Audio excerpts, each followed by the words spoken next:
Alors, l'industrie du futur, tout simplement, ça décrit un nouveau modèle industriel qui s'appuie sur plusieurs évolutions technologiques simultanées.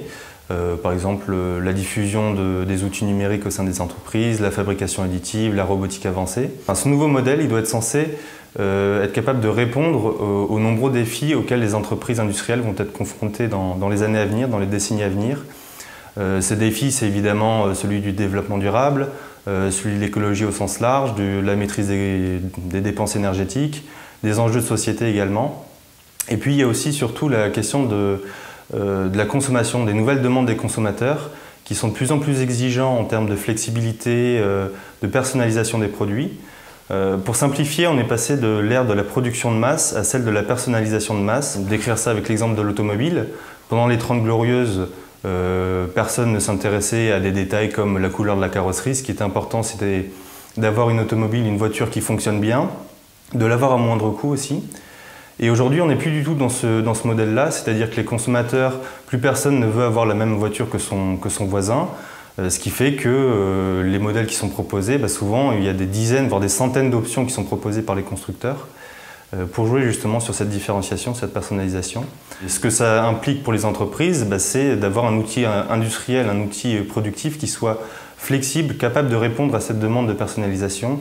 Et ça demande des lignes de production évidemment qui soient robotisées, automatisées, numérisées.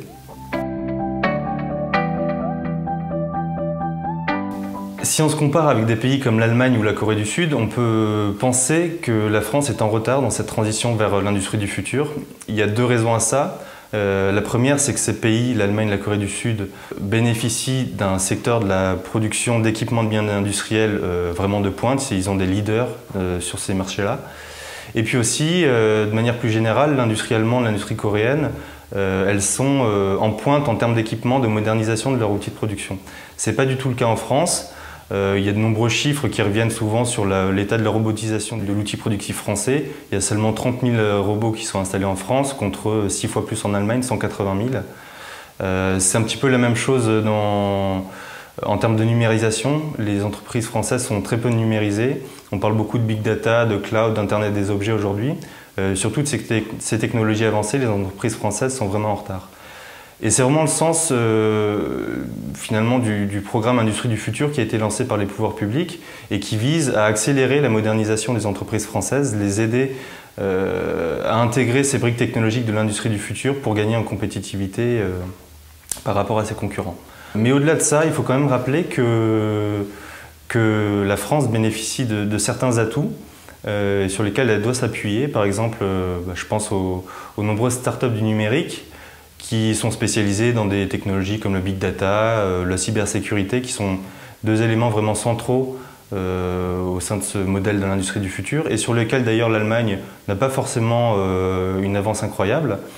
En France, on a aussi un système de formation, en particulier des écoles d'ingénieurs qui sont vraiment en pointe et sur lesquelles il faut absolument s'appuyer pour bénéficier des compétences dont il faudra pour l'industrie du futur. La transition vers l'industrie du futur, évidemment, c'est quelque chose qui peut faire peur aux entreprises et c'est totalement compréhensible quand on voit l'ampleur des transformations que ça suppose. Ce que je voudrais rappeler quand même, c'est qu'on n'en est pas à la première rupture technologique que l'industrie française doit absorber. Elle l'a déjà fait auparavant. Et puis surtout, c'est un processus qui va non pas se faire du jour au lendemain, mais qui va se faire sur le long terme. Et puis, il faut aussi rappeler que le gouvernement s'est vraiment engagé en faveur de l'accompagnement des entreprises vers ce nouveau modèle. Les entreprises industrielles elles peuvent en particulier s'appuyer sur les régions qui sont chargées au sein du programme Industrie du futur du déploiement régional au sein des territoires.